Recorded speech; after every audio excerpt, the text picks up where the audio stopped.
Sure, I worked at Boeing Aircraft Company in Long Beach, California, and as a surface technician, working for the commercial side and military side of Boeing in Long Beach, California, formerly McDonnell Douglas Aircraft Company. And I became interested in ham radio about 1980. And I got my ham radio license. And in 1987, I was scanning my ham radio, the frequency band, and I came across a conversation. Two people were in conversation, one in El Toro and one in Newport Beach, and they were talking about bombers and fighters. And the other person that was living, well, actually there were three people, one in Toluca Lake, which we are close to right now, and he was continuing to call him General. And you don't do that on ham radio. On CB radio, you do that. They're called handles. And so I waited for them to clear out, and they went back to the gentleman in Toluca Lake and asked him why he was calling this person in Newport Beach General. And he told me that he would talk to me about that off the air, in which I then gave him my phone number.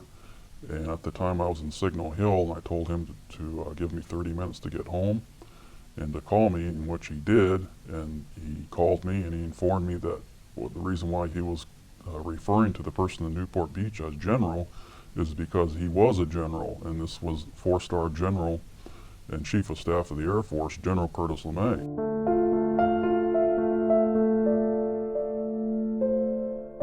I proceeded to monitor the frequency for about 2 weeks. I waited for the right time to come in and break in, and I talked to Curtis Lemay on the air. I took it upon myself to drive down there. I looked up his address using the FCC database in Long Beach, drove down to Newport Beach and rang his doorbell, electronic security gate, and his wife, Helen, let me in. And I was looking for the doorknob, and I couldn't find one because they didn't have a doorknob, and so I just grabbed the gate and went in. And as soon as I walked in the front door, there was a big bust of Curtis Lemay depicting him as Chief of Staff of the Air Force. And that blew me away right there. And then I knew this was Curtis Lemay. And we sat down and talked in his den. He put his feet up on his coffee table, which there were Air Force magazines sitting on top. And directly to our left was a picture of him in the White House with President Kennedy. Curtis Lemay was fully dressed in his uniform. And I asked Curtis Lemay, and I said, Kurt, and I said, when you were in the Air Force, out of the 100% of sightings that came into the Air Force, how many of them were not identified? And he said, out of the 100% that came in, only 35% of them could not be identified. And I asked him, well, why couldn't they have been identified? And he said, because the craft are too damn fast. We can't catch them. In fact, he used some foul language in there too, in his explanation. And then I asked him about the Roswell crash, if that really occurred. And he looked over at me and he shook his head, yes, that it did occur. And I said I was particularly interested in the strange writings that were found inside. And I said, were they ever deciphered? And he said, as far as he understood, they were not deciphered when he was in office. And then I asked him about if he ever knew where these things were coming from, their point of origin. And and he looked over at me again, and he said, he said, don't give anything to the CIA. He said they want their hands into everything. They usually do get their hands into everything, and they get away with it. And I said, what about the FBI? And he said, no. And he said that's all wrapped up within the Central Intelligence Agency, and they took it away from him. And he was angry. He was angry about this, and in fact, he became so angry he coughed, and he grabbed his stomach as if his stomach hurt. What I found very interesting about Curtis Lemay is that Senator Barry Goldwater tried to get close to the truth. Of course, that was many years ago before I met Curtis Lemay. And when I sat down to talk to Curtis Lemay, he was kind of apprehensive to talk to me about what I was asking him about. And so I mentioned that I met the former chief agent of the Los Angeles FBI, Richard Britzing, and he didn't know him, and then I mentioned a CIA agent who I met, whose name is Brett Merrill. He's now passed away. Was living in Long Beach for a while, then moved to Layton, Utah, and then he passed away from cancer. He didn't know this gentleman either, but I told him what they told me, and then Curtis Lemay started to open up and talk about what he told me about Roswell and the crash that had occurred. And he told me that he was aware that it wasn't ours, it wasn't the military's, the Air Force or the Army or the Navy, and it was highly strange. It was a highly strange vehicle that crashed, and he took over the office from General Nathan Twining. Nathan Twining never told him anything either, and apparently Curtis Lemay was not aware of Twining's involvement in Majestic 12. And by the way, Majestic 12 is real. MJ-12 did exist, but it does not exist today. The name was changed. The positions are still the same. Henry Kissinger is very well knowledgeable about what's going on. Henry Kissinger was in the loop, as I was told. And who told you this? a friend of mine that worked at the NSA, he told me this. He saw Henry Kissinger's name on documents. He saw George Bush's name on some of the documents. He was made aware of what's going on in about 1978. Reagan was fully briefed on the alien presence. Reagan told Mikhail Gorbachev of Russia about 75% of what's going on, and then Gorbachev became very, very close to us. I find that highly strange. CNN reporter in Washington, D.C., the second time that Gorbachev came to America, CNN reporter was able to interview Gorbachev and his wife when they got out on the street and they drove the security detail up the wall. And a CNN reporter asked Gorbachev, do you think we should get rid of all of our nuclear weapons? And his wife stepped in and she said, no, I don't think we should get rid of all of our nuclear weapons because of alien spacecrafts. Now, CNN put this story on for the half hour, the CNN headline news, and I heard this and I jumped up and put a blank tape in to record the next half hour. Well, that story disappeared, and you know who did that, who intercepted that.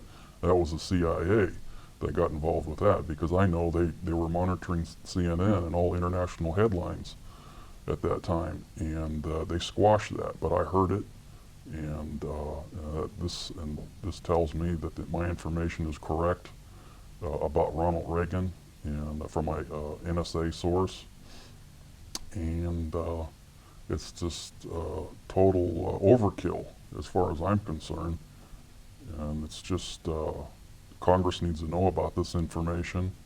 The news media will not put the real information on because they still think it's a non-subject until somebody in power, such as the Secretary of State, the director of the administrator of NASA, comes out and says something about that. There might be something to it. Well, I had told him earlier about some sightings that I was aware of in Nevada, near Mercury, Nevada, near Tonopah, and he said that the FBI agent his name was Richard Britzing.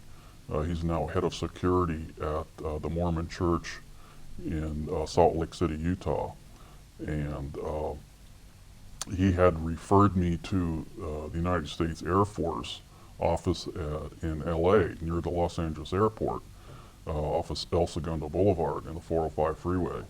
and that they would be interested in hearing reports of close sightings, very close sightings, and even landings of these things. And Curtis Lemay shook his head yes, and the CIA agent, Brett Merrill, told me that he had dealt with the United States Air Force regarding missiles to try to shoot these down when they come into our airspace.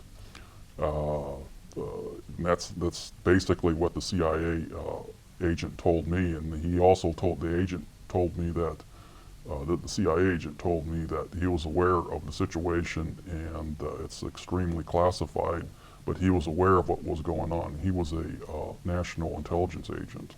He said that we hit several of them in Nevada, over Ely, Nevada, and other portions of New Mexico near Albuquerque. Did he indicate what time frame these events happened? This was in the late 60s and 70s.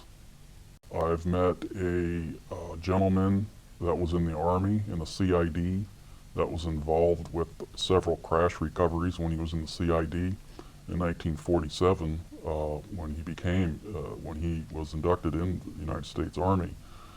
He was in the CID, and several of his friends were in the CIC, counterintelligence, and they became very close one another, and he handpicked a friend of mine that worked at Boeing Aircraft Company in Long Beach to become a part of crash recovery retrieval in northern northern New Mexico, and apparently he saw some of the aliens and witnessed the craft, and he was put guard around this crash disc that had crashed, and they gave him a M1 carbine rifle to guard anybody that tried to get close to it, and they were given orders to shoot anybody without authorization. They recalled him on several other crashes. They had to fly him with blackened out windows to several of the crash sites, and some of the crash sites were very putrid to smell, and they had to back up about 45 feet away from the craft to escape the smell. He said it smelled like rotting eggs intermixed with rotting mustard. He said it was just horrible. And this is someone that you knew? Yes, I personally know him. He's still currently alive. Is he still working or retired? Oh, no, he's retired. And do you know his name? Yes, I do. Can you share it? Not at this time. Okay. Did you meet anyone else at Boeing that had been involved in this area? Just one of the security guards that worked there that was working for the Treasury Department, and he left disgusted because of the low pay, and he picked up a job at McDonnell Douglas Aircraft Company because of the better benefits and better pay scale, and he knew people in the Secret Service, and even some of those people in the Secret Service know about the alien connected projects, and that the phenomenon is real. And I found that kind of funny, because of they're not cleared to hear the information. They don't have the classification to hear the information, but yet people in the Secret Service know about it. And I found that kind of hilarious. And I interviewed this security guard at McDonnell Douglas Aircraft Company for about 45 minutes regarding the subject. He was trying to find out where there was one crash that occurred. Occurred in. He believes that from his commander it occurred in the desert of New Mexico, northern New Mexico, and there was another one that crashed in Nevada, near Ely, Nevada, and the other crash, a total of 3. He didn't know where it was because nobody wanted to talk about it, and they were all told to shut up. So when he was on site, he didn't really know where he was because he was flown in on a blackened craft? Yeah, that's correct.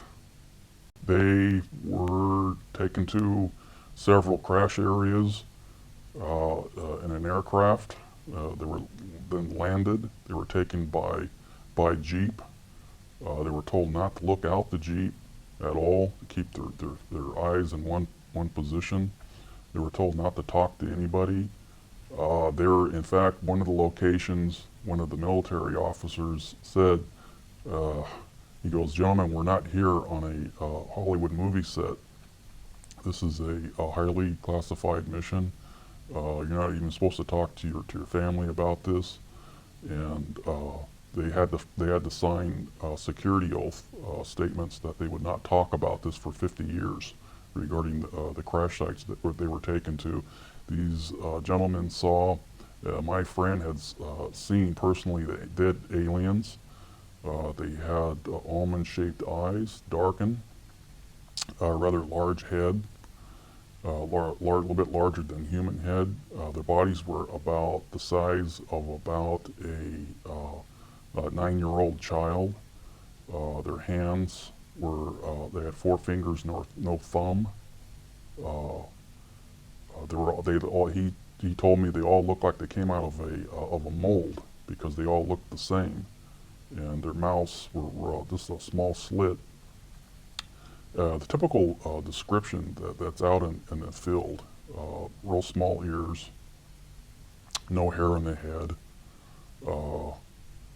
just really strange looking to him. He thought they were probably a part of a genetic research of possibly of the Germans, but the technology that he saw in the craft could not be of German technology because of the fiber optics that were found inside, and some of the slide switches that they had inside the craft that we didn't even have, and nobody else on Earth would have that type of technology.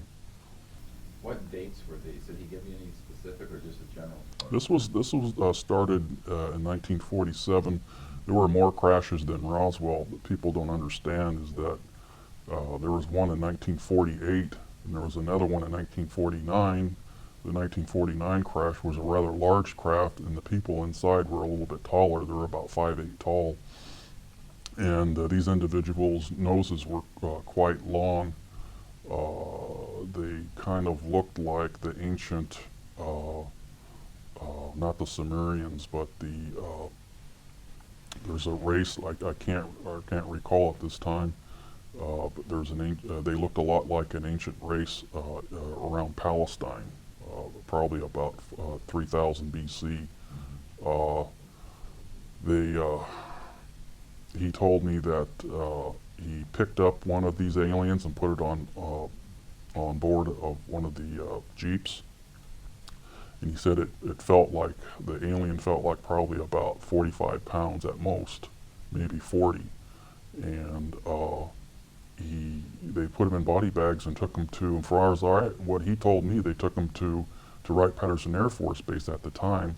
Later, they started taking some of them to Colorado and northern New Mexico, and then later on at Area 51 in the late 1960s. All crash debris and technology and anything that had to do with the alien-connected phenomenon all went to Area 51. These craft were circular shaped. They were not chevron shaped, and they were very, very light. 6 people lifted up a 60-foot in diameter craft and put it on a carryall.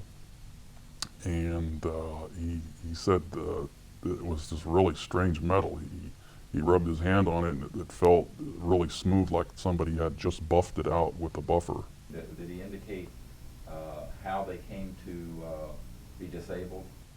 Yes, he said that he was, as far as he could gather from his friend CIC, the FBI was checking into this too. They were interested as to why these things were crashing, and they found out that the radar testing in New Mexico was the cause of a lot of them that were crashing, and high-powered transmitters. When they would get too close to transmitters, they would cause interference like in 6 meters, or UHF high-powered transmissions.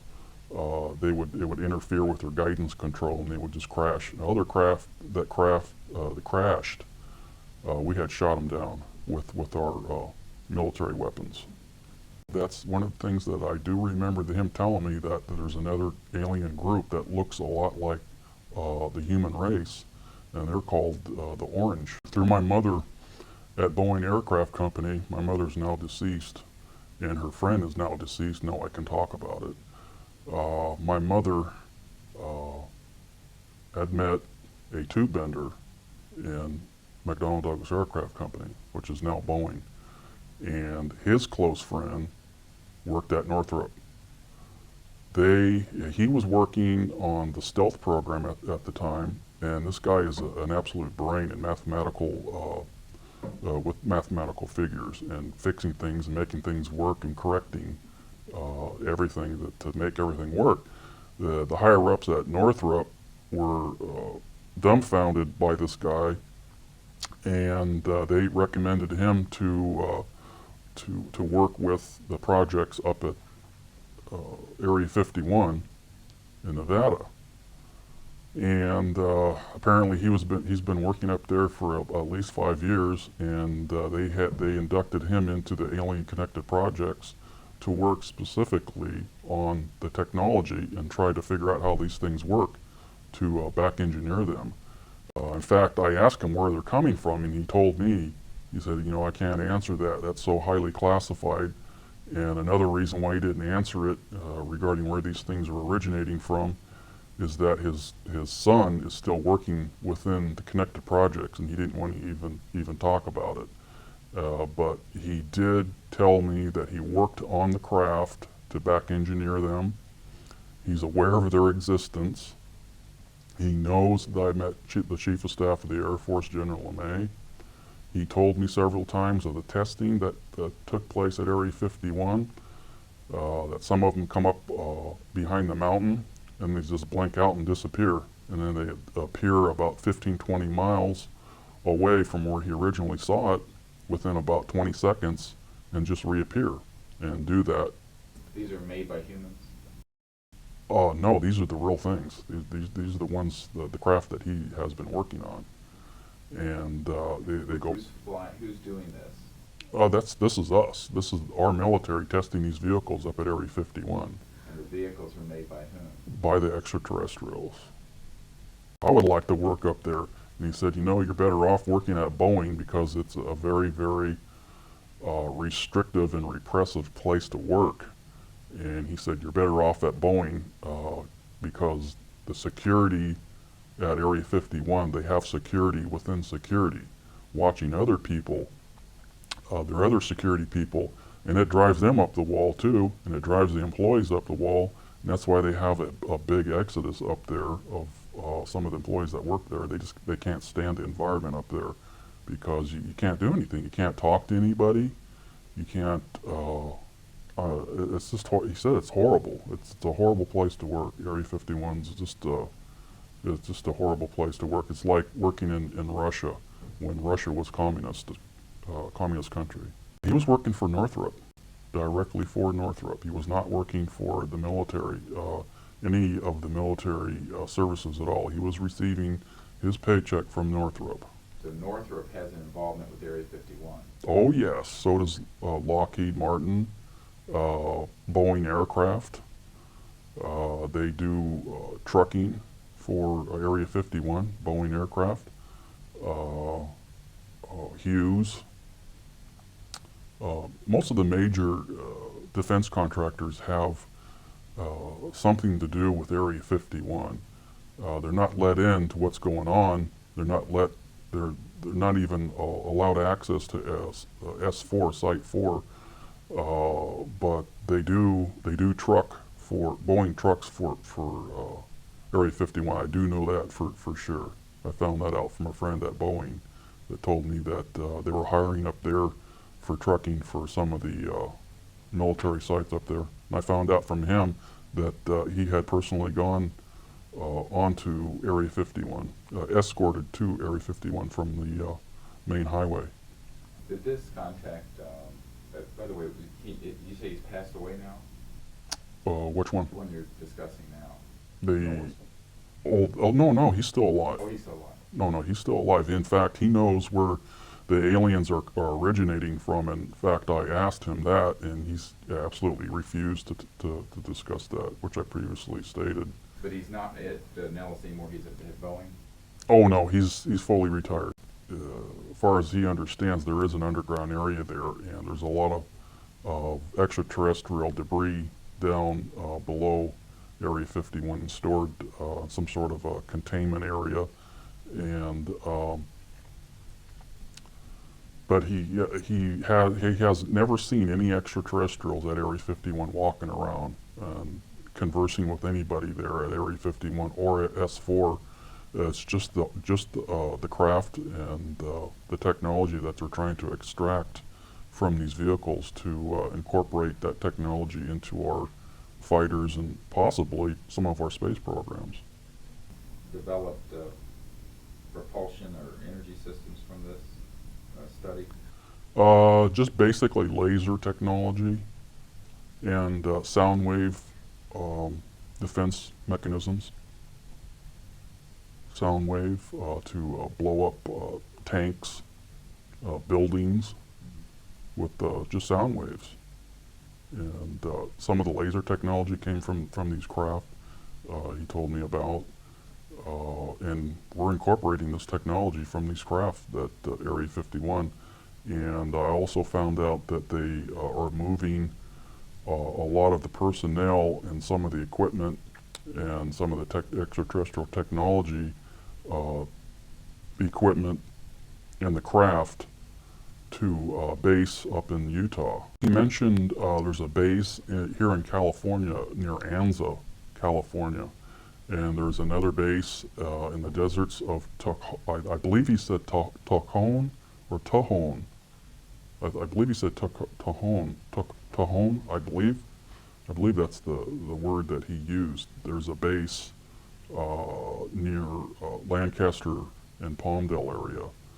And near, this is very funny, it's near Northrup. There's an underground area out there too that he was aware of. And but he particularly mentioned and stayed focused on Enzo, California. There's some underground areas up there too that they're researching some of this technology and at March Air Force Base through Project Red Light. What is Project Red Light? Project Red Light is a program to test these vehicles and extract as much information as possible from the alien connected projects to find out how these things operate and gain as much information to possibly use this for our advancement, for our, like I said, for our fighters and bombers and for our space connected projects. And it further verifies what I was told by people that were in the Army and the Air Force and people that worked at Area 51 to corroborate what's going on regarding Project Red Light. And Project Red Light is still continuing as of this day. He wasn't out of Nellis, he was out of Area 51 primarily. Okay. Northrup hired him to go up there and help the cause up at Area 51 to try to find out how these things work. And I believe he started in 1980 and he left there probably about 1997. And by the way, Project Red Light and Project Grudge, they're all intermixed. The director of Project Blue Book, Robert Friend, told me this. He was fully aware of Project Red Light. And he formerly used to work at Fairchild in Redondo Beach on aviation and Rosecrans. And we talked for about an hour on the phone, and he was also reluctant to talk to me about the phenomenon until I told him that I met General Lemay. Well, and of course the CIA agent too, and the FBI agent. And so then he started to open up and talk to me about the situation of UFOs. And I asked him about some of the crash debris that was taken to Wright-Patterson Air Force Base after the Roswell crash. And he had told me that yes, some of the debris and the bodies were taken to Wright-Patterson Air Force Base in Dayton, Ohio, and some of the other stuff were taken to a base in Florida. And that shocked me because I never heard anything about a base in Florida, some of the crash debris being taken to Florida. And And then I told him, I know somebody that used to work at the National Security Agency. He had a top secret Umber clearance, and he also told me about some of the information about the aliens. And then he really opened up and started to release information. And then I said, I understand that you wrote Project Grudge Blue Book Report number 13. And he said yes. And I asked him, I said, where are these crafts coming from? And he told me he didn't even know where these crafts were coming from. All he knew was that the aliens are real. He's aware that they're coming here, they're penetrating our airspace. They're trying to become close to us. The aliens want to become close to us for some reason or another. They want to try to look like us because they know something is coming. What that is, I don't know. We are absolutely 100% aware of what's going on regarding this intrusion into our airspace, and that we're trying to get a lid on this to try to minimize the sightings, to quell the news media and the witnesses that are reporting these sightings to the news media, and to try to draw an interest in this, to try to push for a congressional investigation. And the Air Force didn't want this. They wanted to push this thing under the rug and continue to research this and just get a handle on it and try to get as much information and technology out of these crafts as fast as they could, and to steer the news media off on some crazy idea that these sightings were created by college pranks and balloons and meteorological problems, and they just try to sweep it right under the rug. And this is what Robert Friend told me, that the whole project was to collect as much information as they could, and a lot of the information was siphoned off by the CIA and the National Security Agency and people at ONI, Office of Naval Intelligence.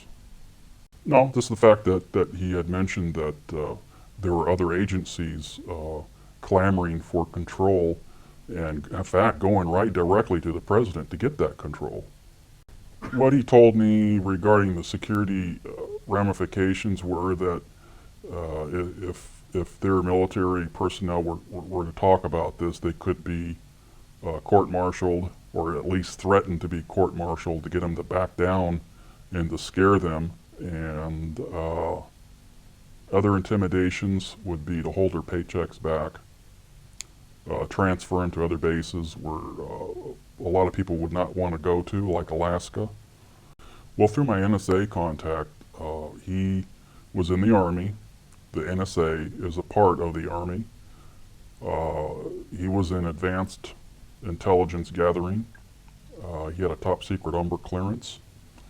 He trained at the NSA at Fort Meade, and then they transferred him to a satellite monitoring station, and he had received several transmissions from the Pentagon and from other satellite monitoring stations of the NSA that they were tracking ETVs, extraterrestrial. That stands for extraterrestrial vehicles, and this is the lingo within the NSA. How they communicate back and forth is ETVs. Other military services refer to them as bogies, or a long time ago UFOs. Of course, now they're considered to be flying saucers.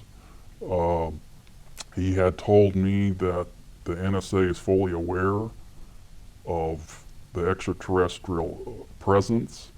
We've intercepted many of their signals during the 60s, and we were testing transmissions to try to jam their transmissions and to try to communicate with them. And he had told me that he was aware of top secret bases in Colorado that were monitoring the situation, and there is another base in London that is also monitoring the situation regarding the extraterrestrials through MI5 and MI6 He told me that the President of the United States, Jimmy Carter, was alerted to several events that were taking place overseas. He had handled that transmission personally. Uh, what he basically told me is that the NSA is fully aware of what's going on in an area called the Puzzle Palace. Carter was brought up to speed regarding some events that were taking place over in Iraq and Iran, where several near misses occurred, and some of the Iranian forces, fighter jets, which we sold to them, United States military aircraft, they chased some of these vehicles, and their instrumentations went crazy. And one of the fighter jets almost crashed, but he pulled away from the object, the huge circular-shaped object, and he regained his control of his fighter jet. And he personally handled that traffic to the Pentagon through the NSA. It was all decrypted. In fact, Jimmy Carter was not brought into the loop. They, for some reason, the group, the control group, they don't trust the guy for some reason. They don't trust Jimmy Carter. They were afraid that he would come out and make statements, blanketed statements to the news media, and they just didn't trust him. They didn't trust Jimmy Carter at all. They left him out of the loop. But he was informed by the chairman and Joint Chiefs of Staff that these events were taking place over in Iran and Iraq, and earlier incidents were taking place, and they're monitoring our war efforts and what we're doing regarding nuclear bombs and other experiments, the aliens. He went in 1974, and he retired, he left the military, the NSA, in about 1985. He said that Henry Kissinger was involved with a study group back in the 50s to study the ramifications of this information if it had leaked through a credible source, what would happen. And they were to do a study and pass off classified information to outside study groups such as the RAND Corporation and other think tanks of this nature to study what would happen if this information were to be leaked out or to talked about from credible people as to what would happen. And Henry Kissinger headed some sort of a study group. Basically, was controlled by Majestic 12 people, the notorious MJ-12, which is no longer called MJ-12. I'm trying to find out the new name of this group. In fact, my contact that worked at Area 51 knows the name of the group, but he's refusing to tell me the name because it was compromised in 1979, 1980. Basically, it's an oversight group intermingled with the National Security Council and the National Security Planning Group in Washington, D.C. It's an oversight policy group like the NSA and the National Security Council, but primarily there's a group called the National Security Planning Group that oversees everything. And Majestic 12 is intermingled with these people, the National Security Planning Group. They have full control. They alert the president of what's taking place, and he either authorizes or just says, hey, you guys go at it. They have full control. They have no congressional oversight whatsoever. They answer to nobody except for the President of the United States. But they're trying to push it aside away from the president now. Well, apparently that's correct. They no longer have that much control over these groups anymore. It's like a separate entity. How they're being funded, I don't know. I can't find that information out. I'd love to find it out, because I can tell you one thing, the General Accounting Office, they don't know what's going on. They don't know where the money's going. They don't know what these groups are doing, what they're studying, and they hide it all in black project operations. They could say it's for research on why ducks don't fly that much or something like that, and they would just hide it in top secret programs. And the president's losing control. He's just absolutely starting to lose control over this. That's why Carter was not brought into the loop. They just don't want to release the information regarding the locations, where they're coming from, where they're originating from. And some of the locations are from Earth. There's underground bases here at Earth where the aliens have constructed bases a long time ago, before Columbus even discovered America, from what I understand. These areas would cause a major upset. In fact, some of the areas were already found through some of the investigations done by a television network called Sightings. They found several of the underground bases down in Puerto Rico. That's the kind of information that the NSA is worried about, is releasing the tracking information, because people that know how to coordinate where things are coming from, like air traffic controllers, degrees, longitudes, and where they're coming from, they could find out more of these underground bases. And this is why the NSA is really afraid to release this information. And this is another reason why the government of Puerto Rico has now fenced off the area where some of these things are coming out of the freshwater lake down there. And we'll just buy off politicians down there to get these things done. Basically, that's the information that the NSA is refusing to release regarding the tracking. And they also cooperate back and forth with the NRO, the National Reconnaissance Organization, regarding tracking and intercepts, along with NORAD, the Air Force, and the Army. They're all in on it, and it's all connected with a top secret group called Magi Control. What did he tell you about Magi Control and how that operates? Magi Control is controlled by Office of Naval Intelligence. It's a top secret collection group like the Central Intelligence Agency and the NSA. In fact, the ONI is just like the CIA. It's a top secret organization within the Navy, out of ONI, to collect top secret information, collect information on foreign dignitaries, foreign leaders, the Alien Connected Project primarily. It's similar to the NSA and the CID. It's all encrypted information. They have agents out in the field, just like the CIA, collecting information. It's all very, very top secret.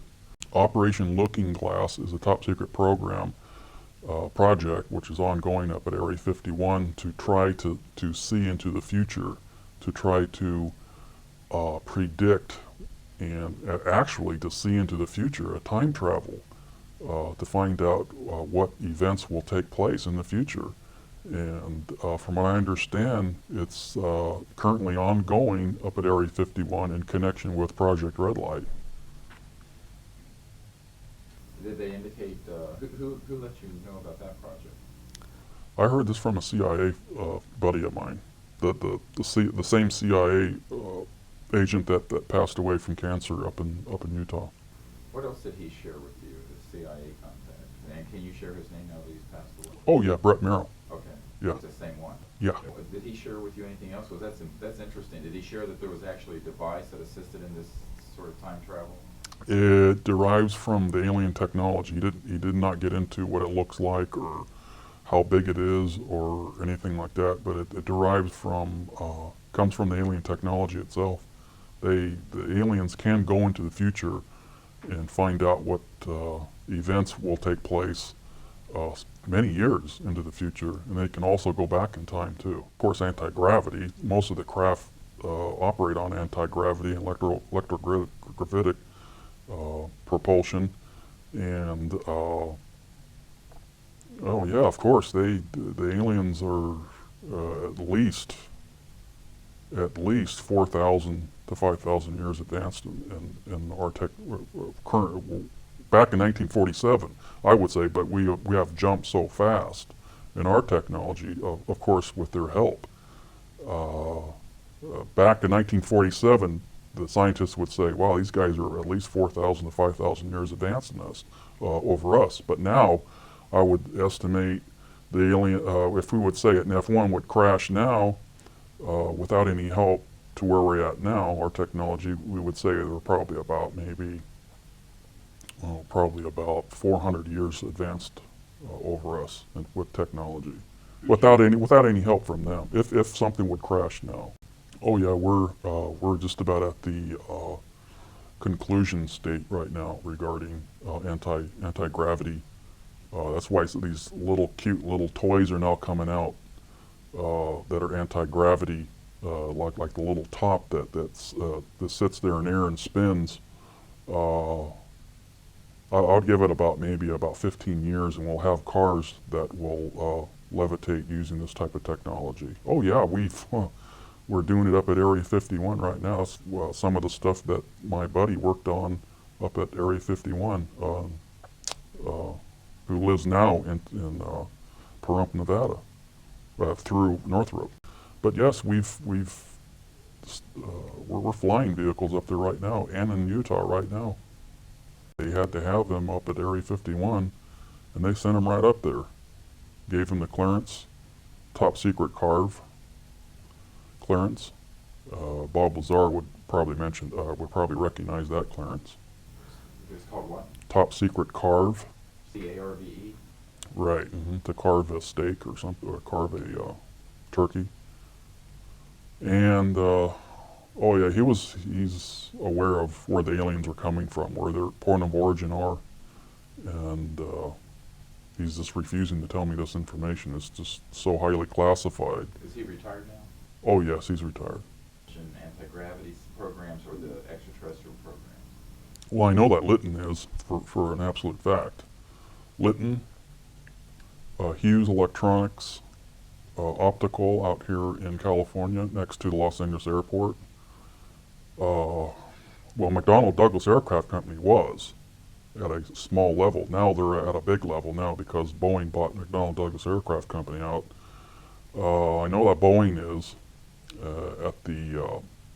at least the transportation mode right now, but they will get into the aircraft mode year 2001 to help them out with the projects in Utah and Nevada. In fact, Boeing has an operation in Salt Lake City, Utah right now, so that's not going to be any problem for our government to pull them right in, because they're right in they moved Area 50, most of the stuff from Area 51, at least 35% to 40% of Area 51 to Utah. Just basically those companies, and of course Lockheed and Northrup. Well, primarily people that work at Area 51, if they want a new 4x4, they'll get it. If they want special foods according to their taste, they'll get it. If they want pay increases, they'll get it. They don't have to strike like people working for other companies. You know, for a union or non-union company, they don't have to strike. They'll get it.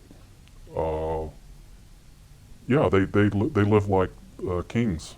From all of the contacts that I've met, my final conclusion and my thoughts about this is that the reason why our government's afraid to release this information is because of religion. This would probably destroy how we see ourselves. I think they should start releasing some of the information that we have managed to collect on Mars regarding the face on Mars, which I know for a fact is real. In fact, I have another contact at NASA, JPL, that I haven't mentioned. I can't mention too much about it because he's still working there. Okay. Well, as much as you can. Well, the person that I know is very high up in NASA. He's not a director or an administrator, but they know what's going on. They know it's a face. They know that it was carved by somebody else other than us. The NASA, JPL, higher ups and personnel there at JPL, they know for a fact, in the imaging area, they know for a fact that the face on Mars is real, and it was not made by windstorms or trick of lighting or anything like that. They know for a fact that the face on Mars was made from an extraterrestrial race that came here to Earth at about 45,000 years BC and set up civilization here on Earth and went back and forth from Mars to our planet Earth to give us information and to further the race that they created, which is us. This is a shock to the human populace, and I think it's the big reason why NASA and all the governments, especially the United States, are refusing to release this information, because one thing will lead to another, and somebody will come to a conclusion that we were created by an extraterrestrial race that came to this solar system and set the planets in their proper order, which they are now in, and exploded the gaseous planet that which we call the sun. And thus God said, "Let there be light." This would be shocking to everybody here on Earth, and this is what they're afraid of releasing. And that's my final conclusion regarding this investigation and who the aliens are. I really feel that the aliens that were on the planet Mars came here and set up our civilization as we now know it, and they created these gray extraterrestrial aliens to watch over our planet to make sure we don't blow up their creation and their planet. I think it was Summa Corporation, because it had the little bug or the logo at the bottom of the corner. And after I got through folding that, I took it over to this old guy that was training me and teaching me and working with me, and he was the one pushing it through. And I don't remember his name, but I said, look at this anti-gravity chamber. And he goes, "You're not supposed to be working on this, and you didn't see that, and put it back and don't say anything about it before we get in trouble."